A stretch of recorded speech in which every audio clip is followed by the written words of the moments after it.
that were almost killing me. And then on top of that, my marriage wasn't going well. And my own wife was feeling like a single mom. We had 4 young girls at that point. And on January 2nd, 1996, my wife came to me and said, Pete, I quit. Your leadership stinks. I no longer respect it. I'm going to start going to another church. Needless to say, God had my attention. And at that point, when you think you hit rock bottom, but you're not, that's what I found out. I found out that the bottom was a lot deeper than I imagined. But on January of that 1996 day, I think I finally hit a real rock bottom. So Jerry and I went away for a week, and I went there to fix her. She went there to fix me in the church, but God met us. And really, at that point, I like to call it my second conversion. And I realized something, that emotional health and spiritual maturity are inseparable, that it's not possible to be spiritually mature while remaining emotionally immature. And that was a revolution. And so in 1996, we began to bring into our discipleship, into our formation, something we call emotional health. And it began to dramatically change people's lives. And I realized as that went on that people were still too busy, too active to actually cultivate a healthy relationship with God and themselves. And so I began to research things like silence and solitude and the contemplative tradition and waiting on God. And it culminated in 2003 when I took a 4-month sabbatical to what I called investigate the monastic tradition, investigate places where they were focusing on silence and offices and solitude. And we took this 4 months to kind of live a new rhythms. And I like to call that my third conversion. By contemplative, I'm referring to slowing down to be with God. And again, our tradition as evangelicals is a rich one. We're very active. We lead people to Christ. We get people in Scripture. But we're not very good at rest and time for reflection. We're not very good at things like silence and solitude and stillness. And it colors the way we build community. It impacts the way we do our leadership. It impacts the way we interact with other people. And we end up speaking of things that we don't live ourselves. And so this has all led to a journey. And we call that journey today emotionally healthy spirituality. And for me, the last 18, 19 years have been the best years of my life. Personally, maritally, as a follower of Christ, the best years as a husband, as a father. I've loved being a pastor of a church. And so this EHS course that you're now in is the fruit of these 18 years. And so the material that we will be covering in these sessions is actually meant to challenge you. In fact, my hope is that the concepts we're going to talk about will rock your world, in a good way, of course, in terms of what does it mean to be a follower of Jesus. And so we will be looking at some significant missing elements of our spiritual formation and our discipleship. Things like 1, knowing yourself that you may know God, going back to go forward, journeying through the wall, enlarging your soul through grief and loss, discovering the rhythms of the daily office and Sabbath, growing into an emotionally mature adult, and going the next step to develop a rule of life. You will be invited to look inside yourself in ways you never dreamed. You will be invited to ponder honestly the genuineness and depth of your relationship with Jesus. And you will be invited to take a few practical steps that will help you follow him. The main idea that we will be unpacking here is simple, yet it's far-reaching. And that is emotional health, which is defined as our ability to be self-aware and love well, and contemplative spirituality, that is slowing down to cultivate our relationship with Jesus. When these two things are brought together, they offer nothing short of a spiritual revolution in our lives. Now, a person can grow emotionally healthy without Christ. I can think of a number of non-Christian people who are more loving, balanced, and civil than many church members are now. They go to 12-step groups, they've done counseling, and they're reflective, but they don't necessarily have a deep walk with Christ. At the same time, a person can be really into prayer and scripture and other Christian disciplines and yet be emotionally immature and socially maladjusted. They're unaware, defensive, judgmental, and touchy. But it's these two things together, emotional health and contemplative spirituality, that release great power to transform our spiritual lives, to transform our families, our workplaces, our churches, and ultimately the world around us. And it's King.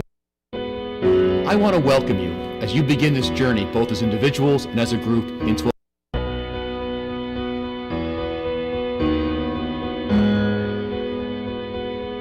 I want to welcome you as you begin this journey, both as individuals and as a group, into what we call the Emotionally Healthy Spirituality course, or the EHS course. I'm just so excited you're here, and I pray that the next several weeks will enable you to walk through a door into a new, very alive, very powerful, transforming relationship with Jesus Christ.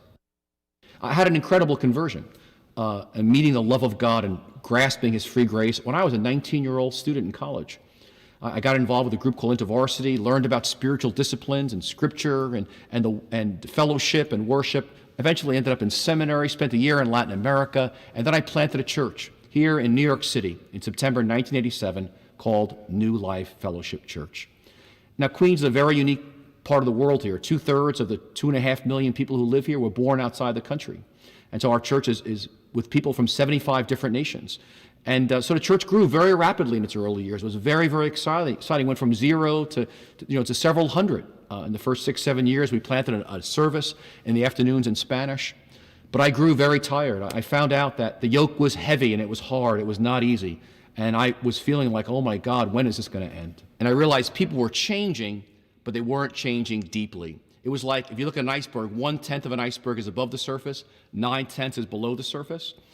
People were changing on the outside. Yes, they were spending time in Scripture. They were coming to church. Their lives on an external way were different. But deep beneath the surface, that what you can see what's happening in a person's life when no one's looking, that was not changing deeply. And there was a disconnect between people's apparent growing in love and fire for God and their love for people. Something was deeply wrong. And why was it that there were so many people who called themselves Christians that actually were unenjoyable to be around, and often were judgmental or sometimes even a bit strange? And so we tried everything to try to see people get changed deeply beneath the iceberg of their lives.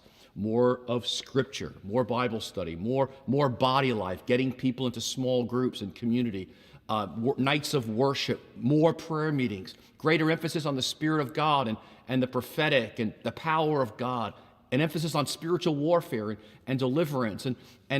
But there was, for some reason, we just couldn't seem to get at some of the material deep in people's lives so that they would experience deep transformation.